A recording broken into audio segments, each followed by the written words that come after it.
Welcome to Paranormal Palace Radio, where truth equals reality, and truth is often stranger than fiction. Hello everyone, welcome to Paranormal Palace Radio. This is your host, Royce the Redneck Radio Man, and joining me today is Stanton Friedman, and well, you know, he's been around enough now that when I sent out, you know, the promos for the show, everybody recognized him either by name or by face on the picture, so I'm pretty sure we don't need much of a introduction for Stanton. He's one of the long-term investigators over at Roswell, and God knows he's got his share of books out and then some. But we're going to talk tonight about, you know, most anything to do with UFOs, outer space, and he's got some stuff going on in his life with his books that he wants to share with us, and I'm going to go ahead and just bring him in, and we're going to get started. Stanton, it's a pleasure to have you back tonight. How are you doing? I'm doing fine here in beautiful downtown Fredericton, New Brunswick, 73 miles east of Holton, Maine. Just so people know where I'm at. Holton's on the border between Canada and the United States. I'm in Canada. I'm a dual citizen. I complain about both countries. It's okay. Canadian and American. And I'm here not because the FBI chased me out or the CIA. There were rumors like that when I moved here 2 years ago. What are you doing up there? They must have chased you out. No, they didn't. My wife's from around here, so good reason for being here. But, if I was from around there, I'd be down here. No. Well, you know, I've lectured in all 50 states. I think 3 times in the past at the University of Houston a long time ago. And in all 10 Canadian provinces and in 18 other countries. So I get around, not everywhere, but what surprises me, incidentally, I'm getting old, but that doesn't surprise me. But last year I spoke in Saudi Arabia for the first time. I spoke in Warsaw, Poland for the first time. I spoke in St. John's, Newfoundland for the first time. Plus about 8 or 10 states and all over the place. But who would ever expect to speak in Saudi Arabia or Warsaw, Poland? Wow. So I mention that because a lot of people think, the only people who are interested are Americans. Well, it isn't true.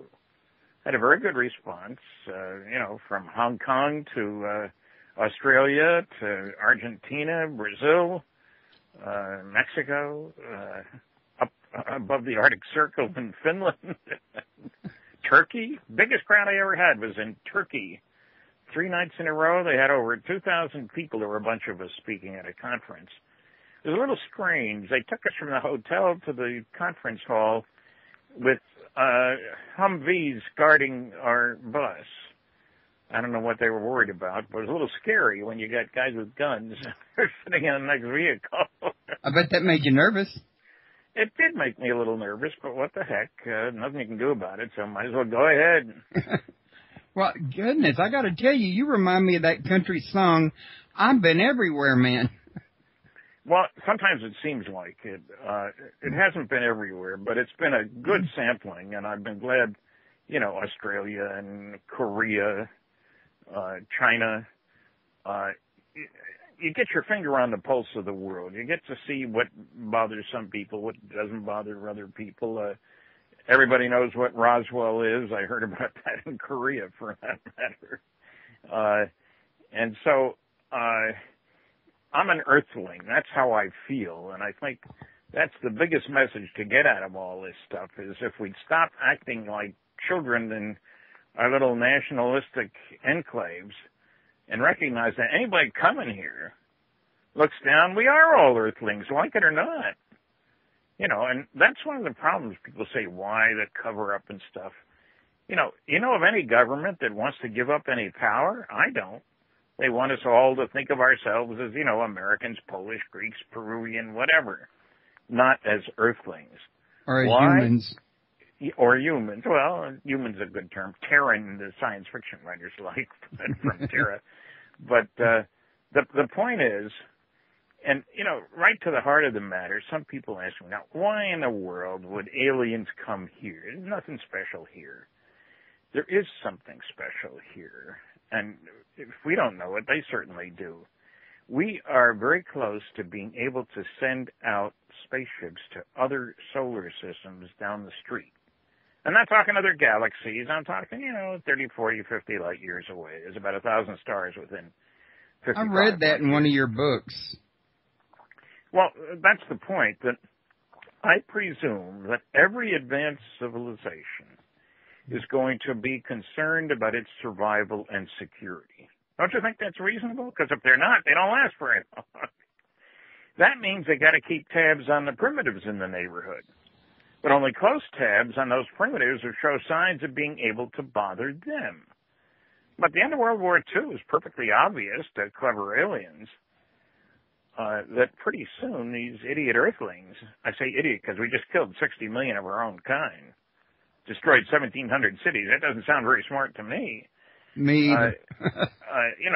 The notion is that these idiot Earthlings would soon be out to bother them because they have learned the secret of what makes the energy in the stars, nuclear fusion. Nuclear fission starts, equals MC squared and all that sort of stuff. Well, we learned it from a military viewpoint.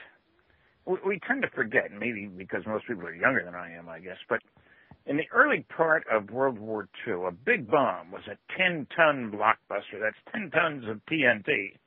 Make a pretty good-sized hole in the ground and you use it in a bomb. We dropped a lot of them in Europe. That was in 1942, 43, 44, and then in 45, we set off our first atomic bomb. That was almost 20,000 tons of TNT, energy release equivalent. So we go from 10 to 20,000. And then because you'd expect it of us, in 1952, 7 years, we went to 10 million tons of TNT in our first hydrogen bomb with a 3-mile wide fireball when it was exploded. Now, think about that for a minute. That told anybody watching that pretty darn soon these guys are going to be able to go to the stars using that energy of fusion, which everybody out there is going to know about because that's what makes all the stars tick. So, incidentally, that wasn't the biggest one. The Russians knocked off one a few years later that was 57 million tons of TNT equivalent. If you dropped that in the middle of New Jersey, you'd start fires from Philadelphia to New York. Take out a good-sized chunk of the planet, or America at least. Yeah. I mean, and that's just the beginning of this. And you know what people forget is when I talk about nuclear energy for propulsion, what are you talking about, Stan? You can't use that. Well, we have nuclear submarines since 1956 that can go around the world underwater without refueling.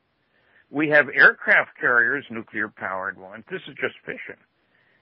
They're so cleverly designed that they can operate for 18 years without refueling. 18 years! That's not chemicals burning, in a big boiler kind of thing. If they can, they can go 18 years, then they're not that far from interplanetary solar travel. Well, what I'm saying is that we have made enormous progress, in quotes, and we did explode 2,000 nuclear weapons. If that didn't concern anybody, they're crazy. When I say that they'd be concerned about how we behaved, I've asked a lot of people, if you were an alien, would you want an Earthling out there? I was just thinking while I was listening to you that we must sound like somewhat of a threat. Well, we are. What do? In the war, Second World War, we killed about 60 million people. 60 million people. I mean, we say life is precious. Do everything we can to protect our children, our parents, everybody else. We killed 60 million of our own kind. So then what are we going to do to people that ain't our own kind? Well, yeah. And what I'm saying is anybody looking at this place would have reason to believe that these guys should not be allowed to roam free out there. Oh, and, no. There's a guy named Hastings, Robert Hastings, who's been looking at nukes, nuclear weapons, and aliens. and finding they seem to be very interested. Not that I blame them, but there's the classic case up in Montana where 10 ICBMs, Minuteman missiles, went offline when the UFO showed up over the gate. 10 in a row, one after the other. That's not supposed to happen. It can't happen, but it did. I think they were sending a message. So what I'm trying to say is that, you know, when people start asking silly questions, well, why would anybody come here? Or why don't they land on a White House lawn? I love that one. Did somebody elect the President of the United States as the President of the planet? Not the last time I looked. Yeah, you have to wonder, why do they always say that? Why didn't they, you know, why don't they land on the Vatican's front lawn, for example, St. Peter's Basilica or something? I mean, they got more control than our president does anyway.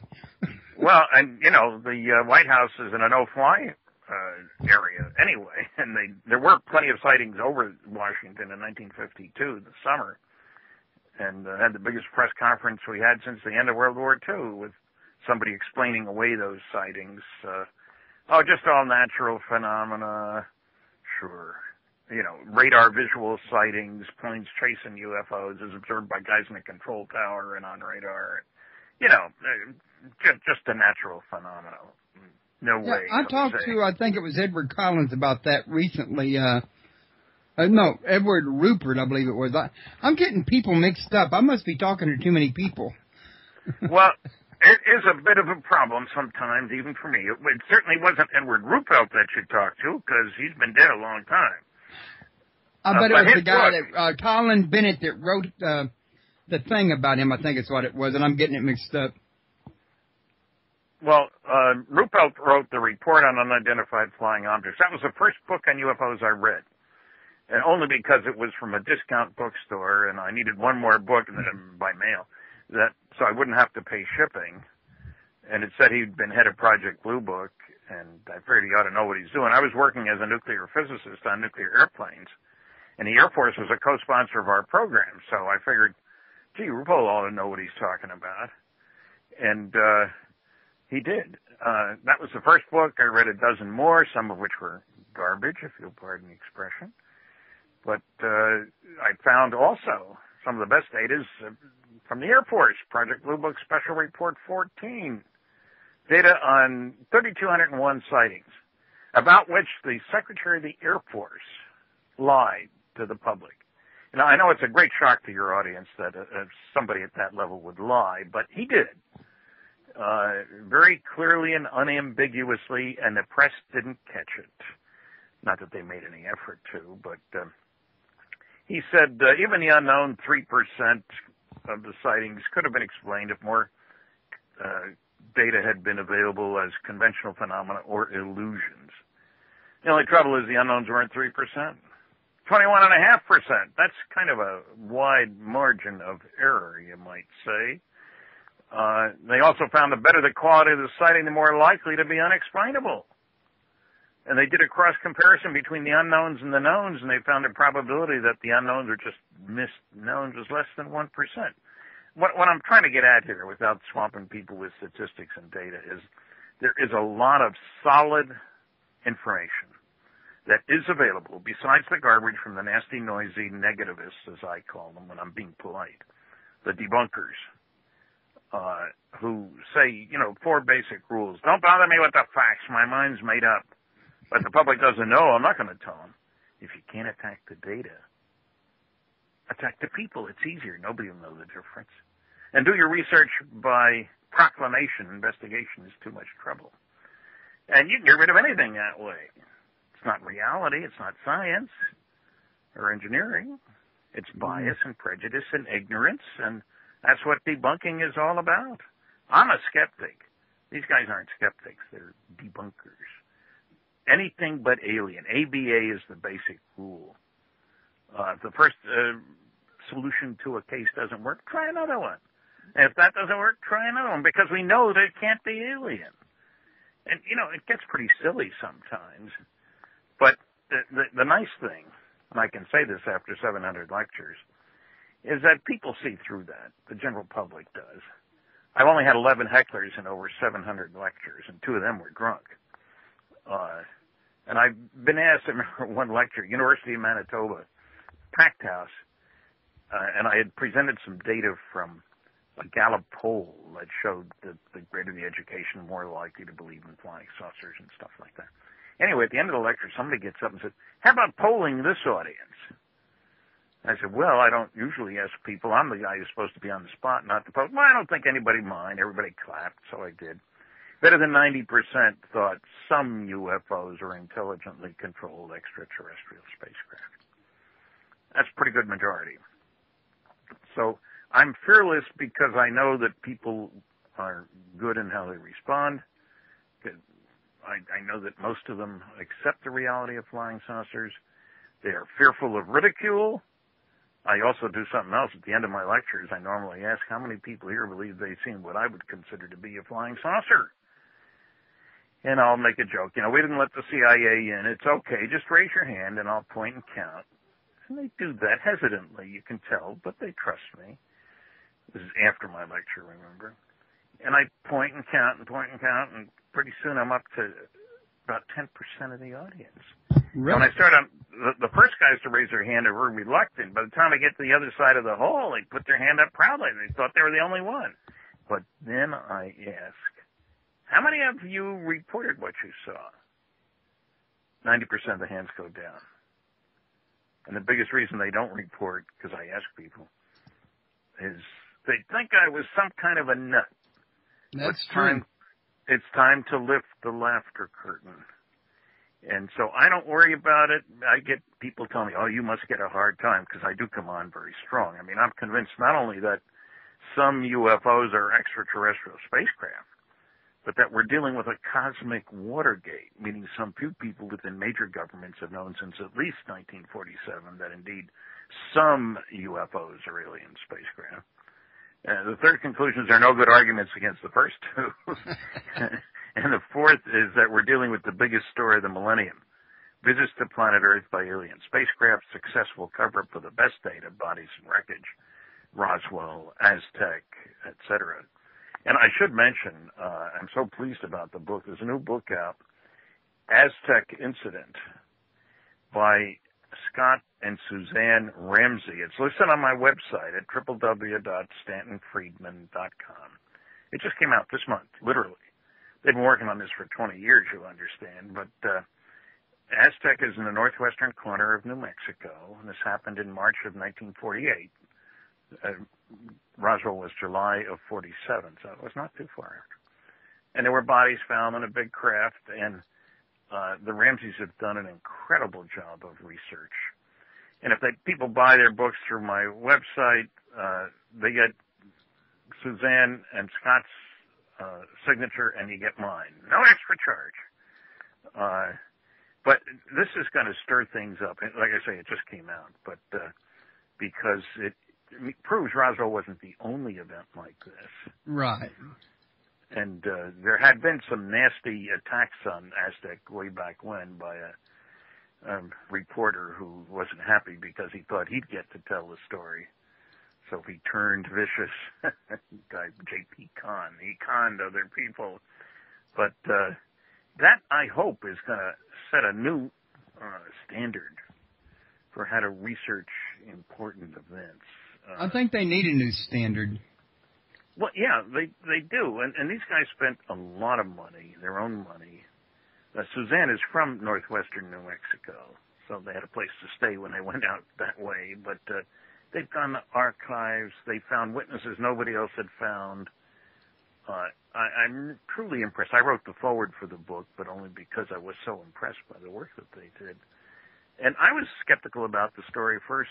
When they first talked to me, I said, I read somebody's book, Scully's book, and there was another book, Steinman, and so forth. And I wasn't much of a believer in that case. But as they looked at the research that they did, wow, was I impressed.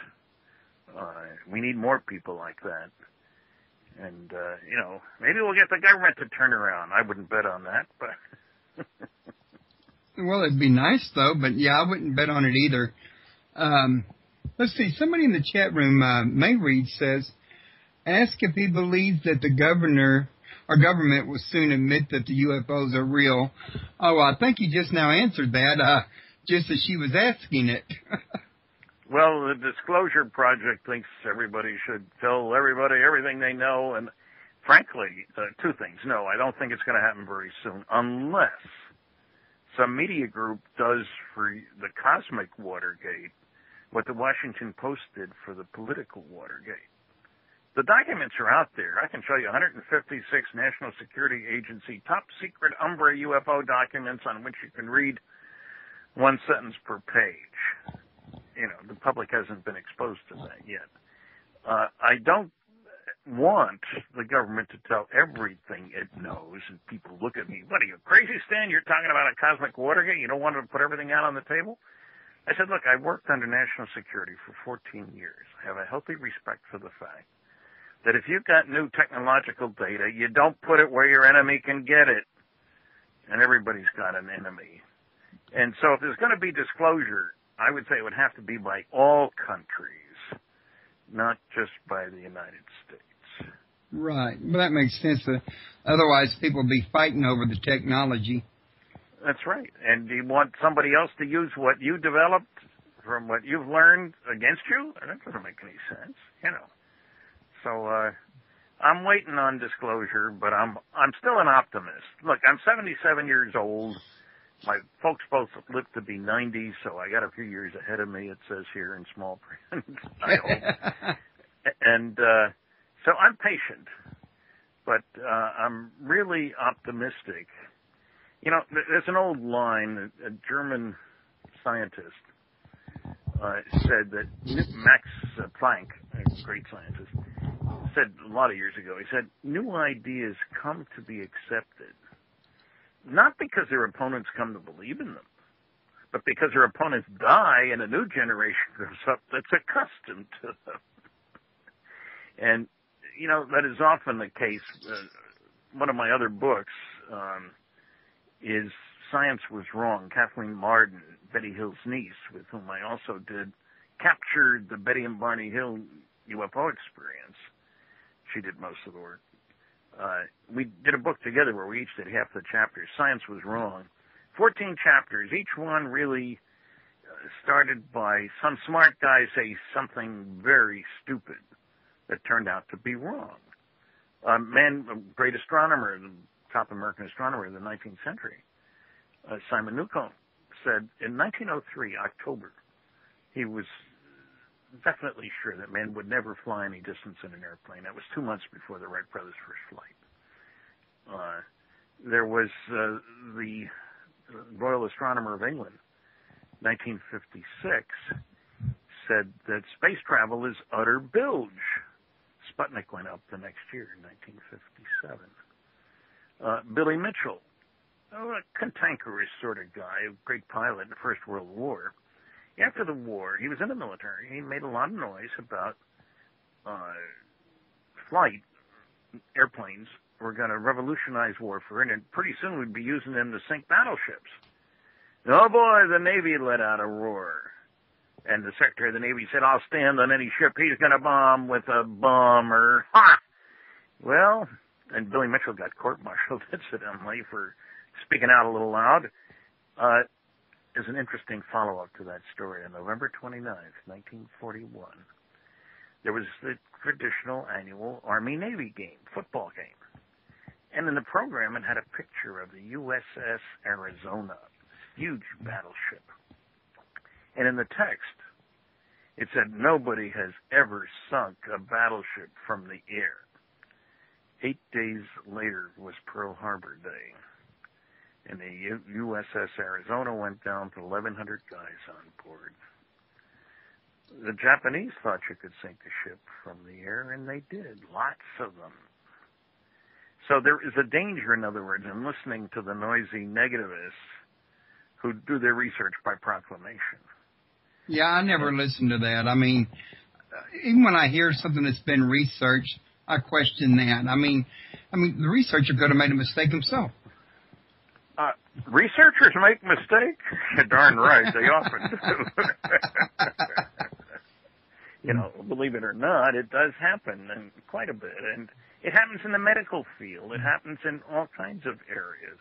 Oh, yeah. Happens everywhere. Yeah, the basic idea is the big man has spoken. And he couldn't be mistaken. There were people who fought vaccination against the smallpox because smallpox was God's way of controlling the population. And so how many people died because of that? You know, there's a guy named Semmelweis who was, specialty was delivering babies in Vienna back in 1840 or so. And it was very strange. You'd think somebody else would have done something about it, but it was found in these huge hospitals that the women taken care of by midwives, only 3% developed childbed fever, which was invariably fatal. This is before antibiotics and all that stuff. The women taken care of by physicians, 20% did. Well, Semmelweis was smart enough to figure it out, and he found that the physicians were going from upstairs where they were doing autopsies and then down to examine the pregnant women who were about to deliver without washing their hands. The rule was the bloodier the apron, the better the physician. And so they were spreading the disease. And he instituted strict washing measures, nail brushes, all kinds of stuff. And you know what? He got kicked out of the hospital. That's not how we do things around here. Who are you to change these things? So how many more people died? Now, eventually they issued a stamp in his honor, but that didn't help those women who died and their babies. And it was just orneriness. The boss has spoken. That's the way it is. That's the only way it can be, and don't argue with it, you know. So we're still doing it today. Yeah, very much so. Oh, you can see it with the SETI crowd.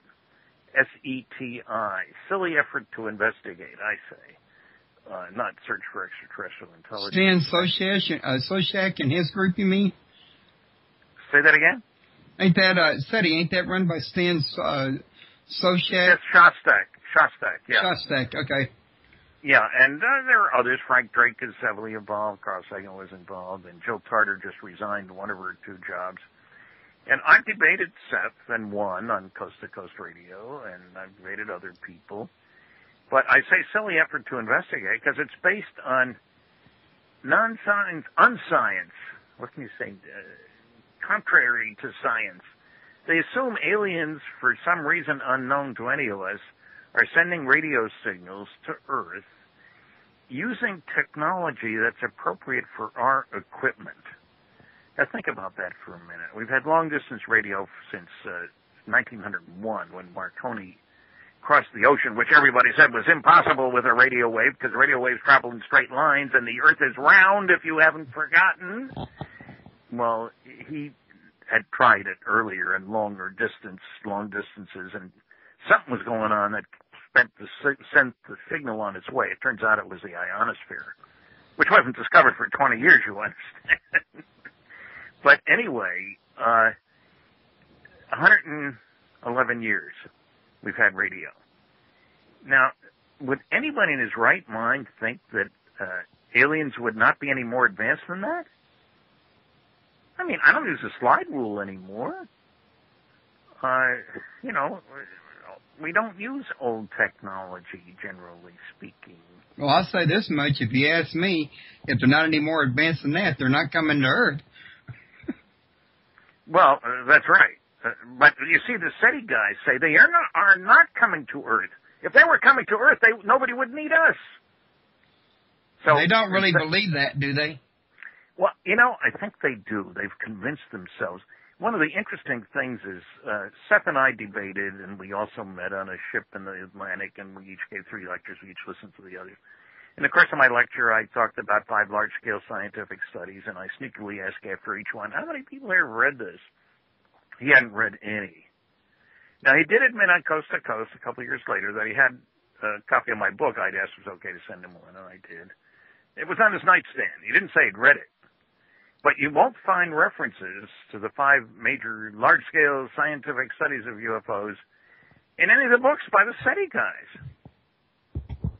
It's truly incredible. I read their books. If they read mine, they ain't going to say so, man. So it's really a strange situation. And they've worked out a protocol. When they receive a signal, they know what they're going to do. Who said that they speak for planet Earth? You know, Columbus didn't send a smoke signal to the New World before he headed that way, did he? At least as far as I know, he didn't. And, you know, I don't do idle dialing. In other words, just dial at random on the telephone. I'm calling somebody. So who's calling us? You know, it really is silly. That's why I say silly effort to investigate. And, well, there's another part of that, and that's the unwillingness to look at advanced technology developed in, pardon the expression, but in industry and the national labs. See, the SETI guys seem to think that the only place research gets done is in academia. That's the one place that don't get done. Well, I was told by two different professors separately that if Roswell had really happened, which of course it didn't, they said, they'd have had to pull half the physics profs out of the colleges across the country to deal with that. I just laughed. I said, that's the silliest thing I've ever heard. Are you really unaware of the large national labs, of companies that have lots of professional people? Los Alamos tends to run between 5,000 and 7,000 people working there, many of them with degrees. Heck, when I was working on nuclear airplanes way back in 1958 in the dark ages, at General Electric Aircraft Nuclear Propulsion Department, in 1958 we spent $100 million. We employed 3,500 people full-time, of whom 1,100 were engineers and scientists. Now, $100 million was a lot of money in 1958. I mean, it's only a drop in the bucket today. But, you know, you want a stealth fighter, you don't go to some university. You go to Lockheed and say, I got $10 billion I'm willing to spend in the next 10 years. I want a stealth fighter. And Lockheed delivered a bunch of them, matter of fact. So there's a total lack of awareness of how things get done in our society, which I find aggravating. And if anybody listening thinks one of these guys, I'd be happy to debate any of these guys. I also want to debate at the Oxford University Debating Society, where some of the people even wore tuxedos. Wow. It's a pretty fancy place. But we won. They took a vote, and my side won, and 60-40, which is pretty good. With Shostak, it was 57-33-10 on Coast to Coast Radio. I'm sure he doesn't talk about that when people ask him about debating. I didn't know these radio shows had a way to keep a score. Well, they had people call in. Ah, okay. The last 5 minutes call in this, you know, what I was really astonished by was American Idol the other night. 132 million votes. Can you believe that? Good Lord. I mean, gee whiz, there must be people standing there. All they're doing is dialing the number, I guess. But so I'm satisfied with those. And like I say, anybody wants a debate, we're available. Have PowerPoint. We'll travel. You know, have books you ought to read before you take me on. Well, you know, I was in high school debating a long time ago. And one of the first things you learned is you better know both sides of the argument. Because the next debate, you may be on the other side. So you better know both ways. You know, you've got to be ready. And this is not something that the noisy negativists take it to heart. They don't think there is another side to the argument. All they got to do is do their research by proclamation. You can't get here from there. Governments can't keep secrets. I mean, one of the silliest remarks I've ever heard is an astronomer who is head of the Hayden Planetarium in New York was speaking at Penn State University. And big crowd. He's a good speaker. And he said, look, people talk about government cover-up. There can't be a cover-up. The proof of that is, look how much we know about President Clinton's genitalia. Ha, ha, ha, ha. How funny. What's that got to do with the NSA, the NRO, the OSI, the CIA, the DIA, ONI, all those alphabet soup agencies that are keeping secrets? I mean, totally unrealistic. And, what I wonder about here is whether I'd love to see a PhD thesis done on the will not to believe in flying saucers. There have been about, last I checked, I got 11 of them listed in my book, Top Secret Magic, MAJIC, about the Majestic 12 documents.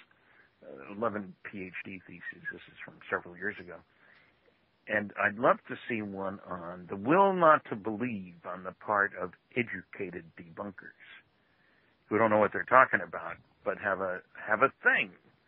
Can't possibly be that these things are real. One of the reasons, of course, is if they were real, I would know about it. I'm a smart guy. Doesn't that make sense? I mean, well, no, not to me, but it does to them. Well, talking about keeping secrets, a lot of people are unaware that President Truman had been a senator, and then he ran and became vice president in the election of 1944. And he became president when President Roosevelt died a few months later. He had never been told about the atomic bomb project. He wasn't told. He was briefed 13 days after President Roosevelt died. Not even when he was in the Senate, which put up the money, even though they didn't know what it was for. But as vice president, he did not know about it. And so when people say you can't keep secrets, not true. Not true. Not true. Totally untrue. And I've heard tell that some things the president is only told on a need-to-know basis. Of course. Well, there's a good reason for that. President has deniability. Press conferences. Well, yeah. The president has press conferences. We don't want somebody asking him a question that is suddenly, he's got to blurt something out in front of a bunch of people. So if he doesn't know, he can't say anything that's wrong. That's the way the world is. When I was working on nuclear airplanes, I had a Q clearance for access to secret restricted data dealing with radiation shielding for nuclear airplanes. And I could look at, there was a classified abstracts journal, and I would check it. It came out twice a month at that time. And I'd see articles, classified ones, about radiation shielding for submarines, nuclear-powered submarines. But I couldn't get access to it. I tried. I didn't have a need to know. Admiral Rickover was very careful about who we let look at his data. So having a clearance doesn't do it. You got to have a need to know. And I get people tell me, well, everything's declassified after 20 years, Stan. Not so. I've been to 20 archives. Loads of ancient stuff. Well, the Eisenhower Library had hundreds of thousands of classified pages, even though I went out of office in 1961. That's more than 20 years ago, at least the way I figure. So there's a lack of realism. And the media guys take the attitude, look, I keep tabs on what's important in the world. That's what I do. I'm a journalist. And if aliens were visiting and the government were covering up, that would be important. I don't deny that. But if it were, I would know about it, and I don't, so it must not be true. And I'm not going to waste my time on something that can't possibly be real. A self-fulfilling prophecy. If I don't look, I won't find. Then I was right.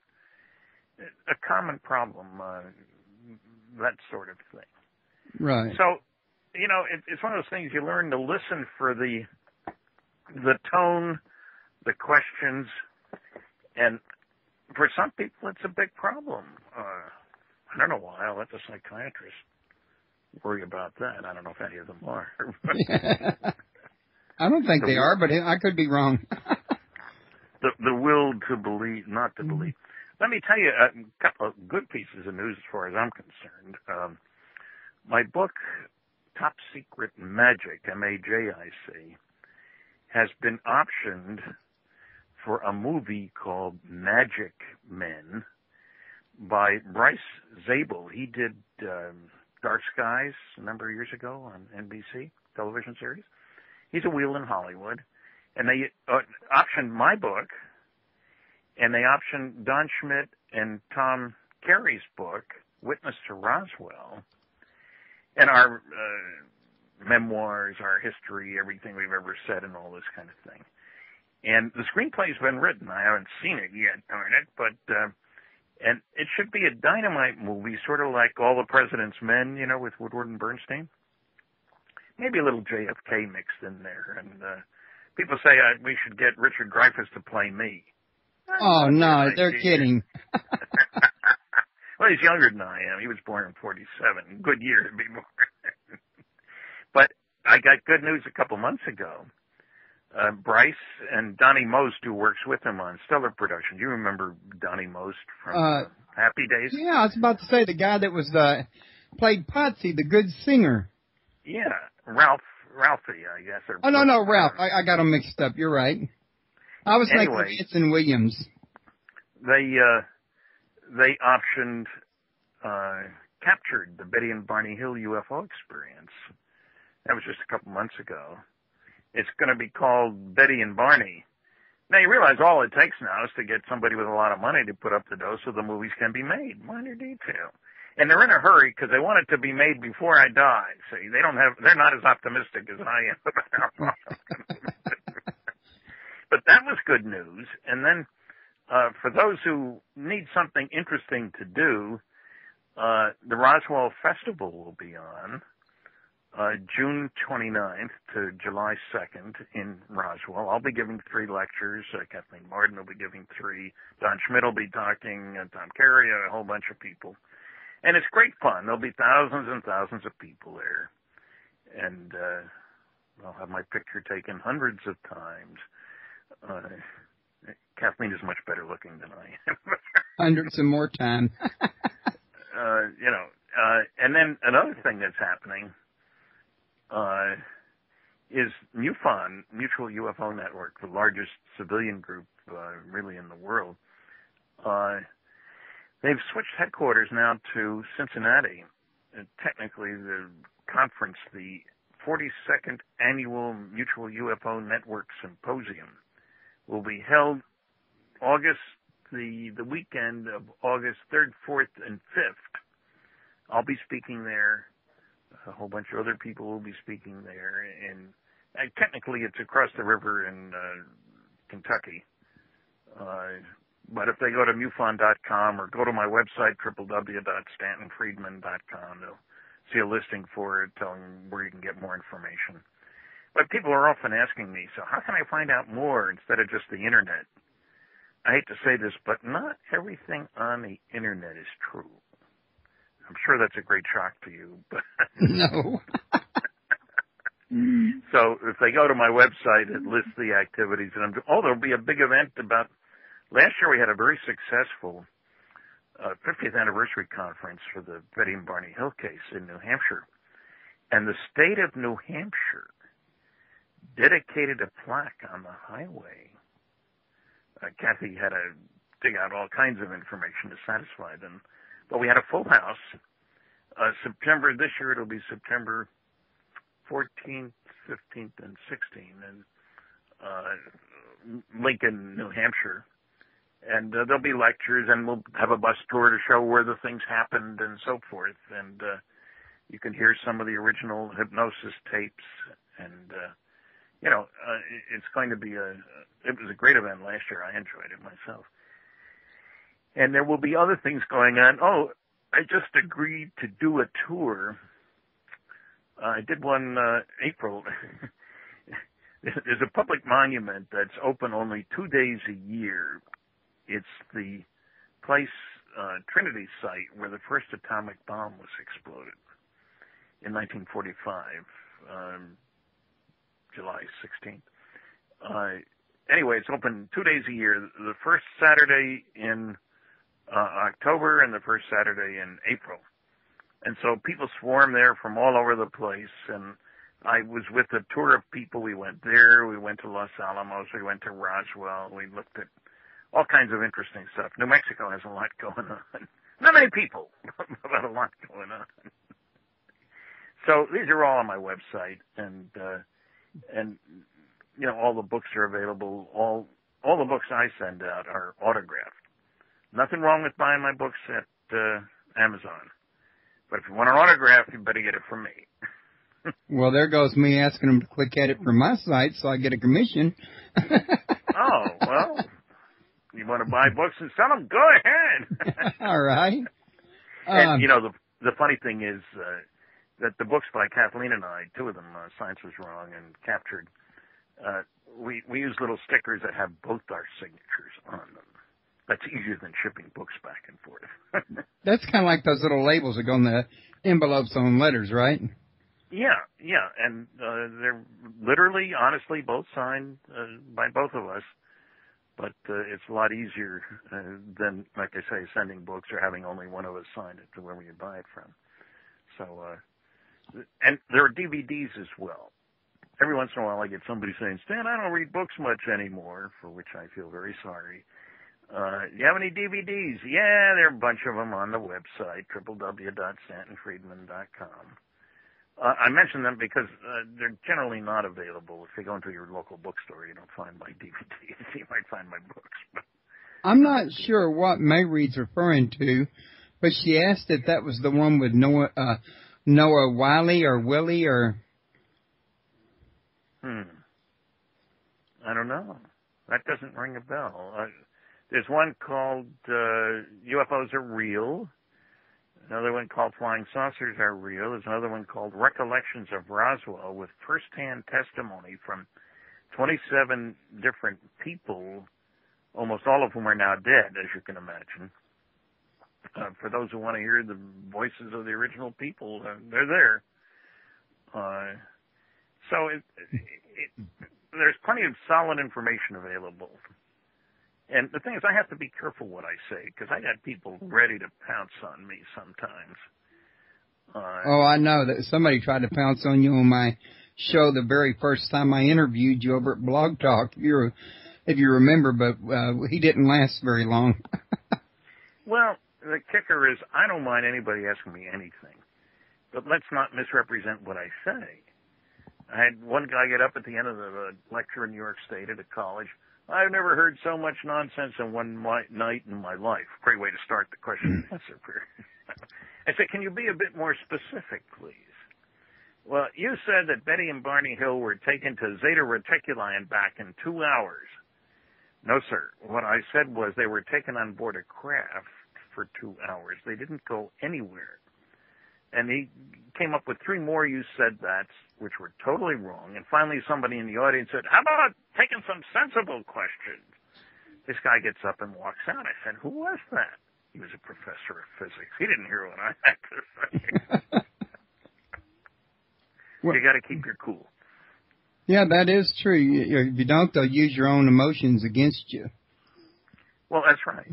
That's right. And I found that because I have a personal vow, I will never lie to people on the stage. I don't lie otherwise if I can help it, but I mean, I learned a lesson when I was in the 5th grade. Miss Gutkin was telling a class during science period a long time ago that the Earth goes around the sun stands still, and the Earth goes around the sun. And I said, no, Miss Gutkin, I just read in our encyclopedia. You bought them for 49 cents a volume, not the supermarket, incidentally, back then. I read that all the solar system, the sun and all the planets, are moving around the center of the galaxy at 12 miles a second, which seemed terribly fast to me.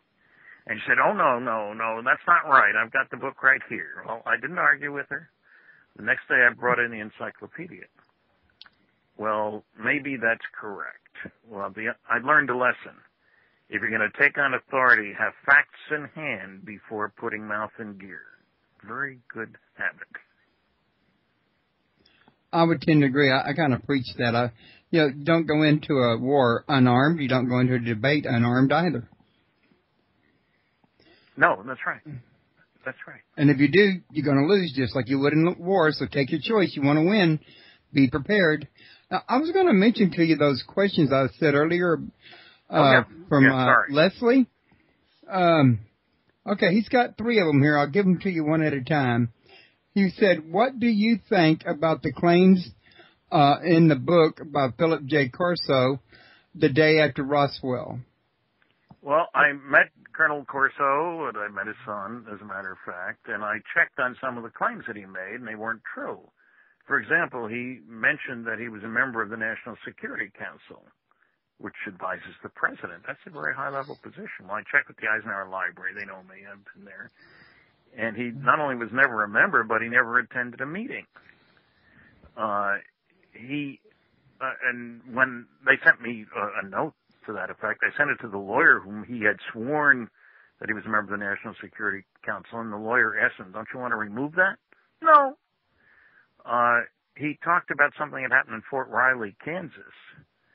On July 6th, his bowling buddy let him see an alien body in a tank of blue something or other stuff. I said, how'd you know it was July 6th? Diary? Notes? Well, I know when I was transferred there. Well, it turns out that was in March or April, and it doesn't fit with the story from Roswell. There were several other things. I got a roster of the people who worked under General Trudeau at the Foreign Technology Department of the Army at the Pentagon. This is not Air Force at Wright-Patterson. This is at the Pentagon. And I got the roster, and there are only two people in the Foreign Technology Division. He was the secondary guy. And I found the director, but he was in the hospital, and he never came out. But there are no references in the book. He makes all these claims about this technology, Kevlar and lasers and a whole bunch of things that he introduced into industry. Well, one of them that he took credit for was microcircuits, and I got a Nobel Prize for that, for work in 1957 at Texas Instruments, and he didn't join the Foreign Technology Division of the Army until 1960. So that's not true. So I hate to say it, but he was a nice man. He wasn't nasty. I did meet him, but he wasn't telling, how shall I put this, the whole truth? Kind of good way to put that? I saw a segment on TV about what you're talking about, come to think of it, but that was, I don't know, several years back, and I can't remember, the whole gist, in other words, but it was covering some of the same things you're talking about. Well, I got to go where the facts are. I can't let somebody get by with claims that not only can't be substantiated, but are contradicted by readily available data. Right, and that's understandable. Okay, now he also wants to know, what do you think about the claims or phenomena of human abductions? You have commented on Betty or Barney Hill, and he wants to know, have you read Jim Sparks' book, The Keepers, or Travis Walton's incident in book Fire in the Sky? Travis is in my movie, UFOs Are Real, done way back in '78, and so is Betty Hill, as a matter of fact. And I stand behind both of them completely. We filmed Travis out in the forest where the event took place. That movie was a travesty that was made, and I've appeared on television programs with Travis and say I stand behind him. He's a good guy. Betty Hill, I've been in her home. I met Barney before he died as well. Kathleen, with whom I was a minor partner in the book, captured, is Betty's niece. Heard about the case the next day when she was a class of 13. Every abduction claim, as any other claim, must be taken on its own merits. So you don't just buy it. Somebody says they've been abducted. Well, of course they have. That's not true. There have been other experiences. As a matter of fact, Kathy is working on a book now that will go into a whole bunch of this stuff.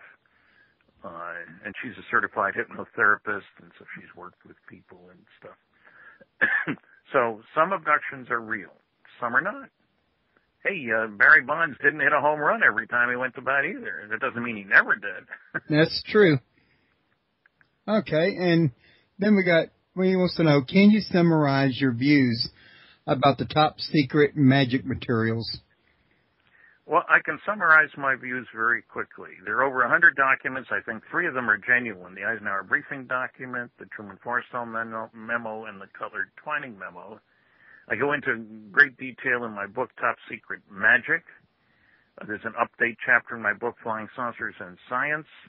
You go to my website, there's a review of a negative book in which I point out all the false claims that are made. So 3 are genuine, a whole bunch are phony. I can't help it. Hey, when you're in the nuclear world, as I was, you learn that sometimes it's the exceptional that matters. Uranium-235 is only 0.7% of uranium. That's why we had to spend some money separating the isotopes so we could enrich in the U-235, because that's the one you want, the fissionable one. And the other one's getting in the way. So with UFOs, some stories aren't true. Okay, too bad. You got to check them out. And what I try to do is keep a big gray basket, not enough data to say yes or no. Everybody wants a yes or a no answer. Well, sometimes I have to say, I don't know enough to give you an answer. Sorry. And we go on to the next case. And like I said, in the biggest study ever done, 21% couldn't be explained of the cases. In the University of Colorado study, it was 30%. So, it's not like we're talking about 1 or 2 cases. Michael Shermer, head of the Skeptics Society, started off in a debate we did on Coast to Coast. Well, the only thing that's going on here is with every strange phenomena, there's a 5% residue effect, just not enough data to explain. And boy, he left a hole big enough for me to drive my truck through. And I got 80% of the vote in that debate. He didn't know what he was talking about. And I don't think he'd debate me again, frankly, because I'm sure he hasn't done his homework. So, that's one of the problems you have. But anybody wants to set up a debate with anybody, I'm ready, willing, and able, So if I have somebody who wants to debate Roswell, and I think you got more information than I do on it, I could set up a meeting between you and him on my show? Well, sure, why not? I've done it with Dennis and Paul Hewlett once, and that one really came out very interesting because he actually opened up his mouth and said to Dennis, I couldn't believe it to this very day, that he was getting his information from the wrong sources. And Dennis was like, because Dennis is getting it from the same place you are, straight from the witnesses. Yeah, I know Dennis. And Dennis looked at him and says, not look, but Dennis just calmly asked him, what sources should I be getting it from? And Paul started stuttering all over the place, and he couldn't come up with an answer. And he says, Royce, you going to allow this, that? And I said, allow what? You asked him a question. He asked you one back. Don't you going to answer him? And he hung up the phone. He said the wrong thing, and Dennis just slammed the door shut. Well, those of us who are defending the truth about Roswell and other aspects of ufology are very sensitive to making sure we have the facts at hand. And what we've all found is that the debunkers don't. Don't bother me with the facts. My mind's made up is their attitude.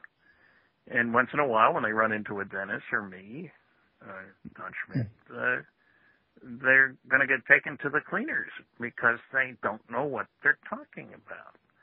And I'm sure it's true in other areas, but it's particularly obvious with regard to UFOs as far as I'm concerned anyway. Yeah, and that's usually been my finding because I'm real heavy into ancient religions, ancient mythologies, ancient astronauts, and I've studied it for like over 25 years, and I've debated people inside these Yahoo groups over the years many times, and the one thing that's held true for me time and time again is the more you study, the more you know your facts, the more you can hit them with facts, the more they're going to look like fools, even if they never do admit that they're wrong or not. Everybody that's reading the post can see that they don't know what they're talking about. Right, right. Ignorance may be bliss for the guy who's ignorant, but it's not for the audience.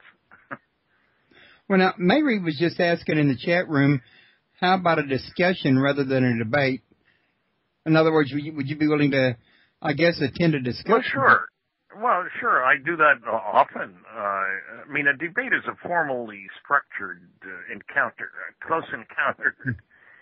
With the moderator. So, as a matter of fact, one of the DVDs that is listed on my website at www.stantonfriedman.com is Are Flying Saucers Real? It's a debate between me and James McGaha, a former Air Force major pilot. We debated at Middle Tennessee State University, a formal debate with an audience and a moderator and questions, and they filmed it, and it's available now. 2 hours. So, they didn't take a vote at the end, unfortunately, but anybody can watch it and decide for themselves. So, yeah, I'm all for it, and I have discussions with people. All right. Well, I'll definitely make sure that everybody hears about that and knows it. In fact, this show's going to make its way around the web way far, so anybody listening to this at YouTube or somewhere else is going to know that you said that. Okay, fine with me. Well, listen, Stanton, we've been on for about an hour now. It's getting kind of late. Yeah, you're right. It's later here than it is there. Yeah, I know. That's what I was talking about, because you're like, what, an hour ahead of me, aren't you? 2 hours ahead of Central. You're Central. Oh my goodness! Yeah, I'm Central. It's 9 right now, so I guess it would be 11 where you're at. Yeah. Yes, it is. And I'm an old man, and I need my sleep. I was not going to say that live on the air. But you can say it. That's all right. I did say it earlier to my wife. I'm an early bird, generally speaking, so. But I didn't mean anything. I stayed up for you. I didn't mean anything by it, Stanton. I got a world of respect for you. You've always been nice to me. You've always been a great guest. But to be honest with you, I will fun a little bit. All right. All right. Till the next time. Till the next time. I'll be in touch. Thanks a lot. Thanks for having me. Bye-bye. Bye-bye.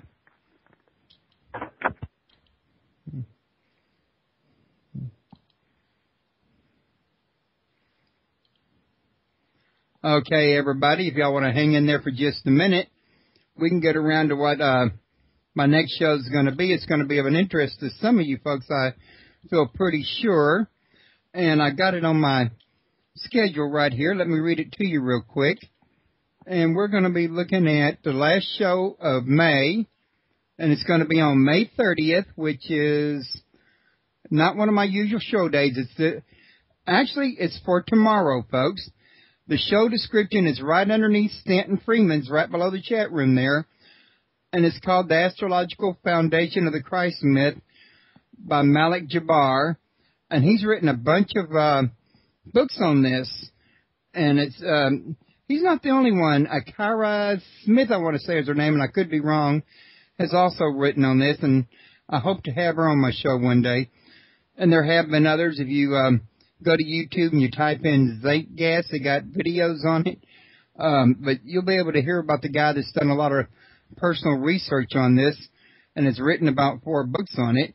Again, his description's about, well, if you scroll down under the call-in number, under Stanton Friedman, you'll see his blurred picture and his URL that has his description and his books down there.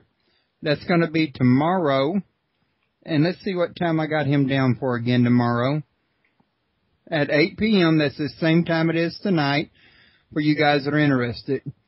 Also, don't forget to go by Stanton Friedman's site and check out all of his stuff at www.stantonfriedman.com. And don't forget to check out my friends at World UFO Today, the little banners up in the upper right-hand corner over here. And don't forget to go by my friends' websites. These are forums and social networks that I am personally a member of that I think you'd be happy at if you did check them out. And that's Alien and UFO Community, Supernatural UFO, and United International Paranormal. And you can check all of United Paranormal International, You can check all these out on the Friends page. It's got banners or links to them. And if you want to check out some other radio shows besides just mine, I personally recommend these hosts that I know personally. Gary Brown at UKPN Radio, and he's been a guest on my show before. JimHarold.com. He's got a book out called True Ghost Stories Around the Campfire, I believe it is. And he's been on my show before. We talked about his book. And also, Micah Hanks was just on my show Saturday. And that's already up at YouTube and in my archive if y'all want to look for it. And he's the host of Graylian Report. And he's a fantastic host. And there's Mark Hamill of Ohio Exopolitics. And he always has an interesting show.